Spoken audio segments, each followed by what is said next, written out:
বলয়গ্রাস সূর্যগ্রহণ 17 ফেব্রুয়ারি 2026 মঙ্গলবার। শিবরাত্রির পর হতে যাচ্ছে বলয়গ্রাস সূর্যগ্রহণ মঙ্গলবার। আজ আমরা গ্রহণে কি কি বর্জনীয় কি কি করণীয় এইসবে জানব। 2026 সালের প্রথম এই সূর্যগ্রহণ 17 ফেব্রুয়ারি মঙ্গলবার। তবে ভারত বাংলাদেশ অদৃশ্য থাকবে এই গ্রহণ কোথায় কোথায় দৃশ্যমান হবে? এই গ্রহণ দৃশ্যমান হবে আর্জেন্টিনার দক্ষিণাংশে, চিলি, দক্ষিণ আফ্রিকায়, মরিশাস, জিম্বাবুয়ে, সেশেলস এবং আন্টার্কটিকায়, দক্ষিণ প্রশান্ত মহাসাগর, দক্ষিণ আটলান্টিক মহাসাগর এবং ভারত মহাসাগরে দৃশ্যমান হবে। বলয়গ্রাস সূর্যগ্রহণ কি? এদিন চাঁদ নিজ কক্ষপথে ঘুরতে ঘুরতে চলে আসবে পৃথিবীর মাঝে এবং সূর্য, চন্দ্র ও পৃথিবী থাকবে একই সরল রেখায়। সূর্যের চতুর্দিকে দেখা যাবে আংটির মতো অগ্নিবলয়। এই বলয়গ্রাস সূর্যগ্রহণের গ্রাসমান 0.962 এবং গ্রহণের স্থিতিকাল 4 ঘন্টা 31 মিনিট। বলয়গ্রাস স্থিতিকাল 2 ঘন্টা 20 মিনিট।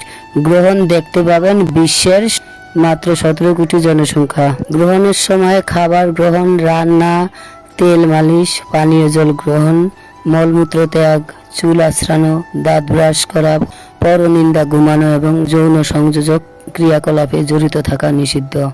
গর্ভবতী মহিলাদের ক্ষেত্রে বাইরে বের হওয়া নিষেধ, সূর্যের দিকে তাকানো নিষেধ, কাপড় কাটা, ছেঁড়া, সেলাই করা, সবজি কাটা, পাঁপড় ভাজা নিষেধ এবং গাছের পাতা ছেঁড়া, খারাপ কোনো বিষয় চিন্তা করা নিষেধ।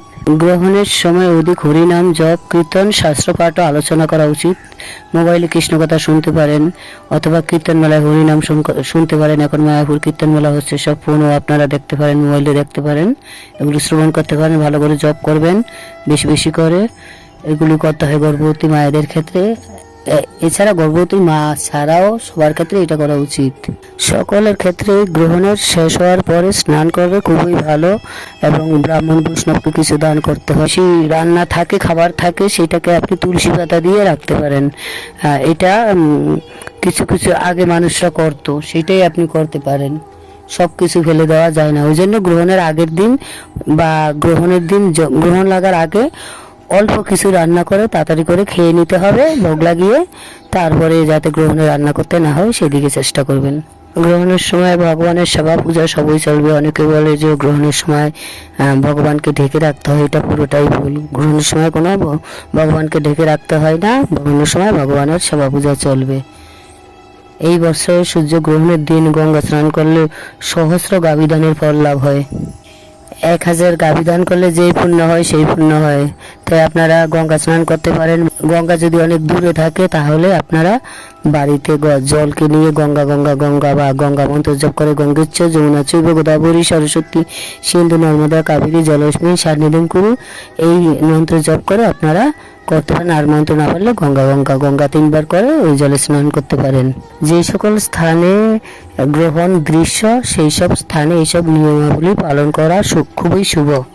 যেহেতু বলয়গ্রাস সূর্যগ্রহণ ভারতবর্ষে অদৃশ্য, গ্রহণ পশ্চ অর্থাৎ আরম্ভ 3টা 27 মিনিট, বলয়গ্রাস আরম্ভ অপরাহ্ন 5টা 18 মিনিট, বিকেল 5টা 18 মিনিট, গ্রহণ মধ্য সন্ধ্যা 5টা 42 মিনিট, গ্রহণ বলয়গ্রাস সমাপ্তি রাত্রি 6টা 6 মিনিটে, গ্রহণ মোক্ষ রাত্রি 7টা 58 মিনিটে, বলয়গ্রাসের সর্বস্ব স্থিতি 2 মিনিট 20 সেকেন্ড, গ্রহণ স্থিতি 4 ঘন্টা 31 মিনিট, গ্রাসমান 0.962। হরে কৃষ্ণ।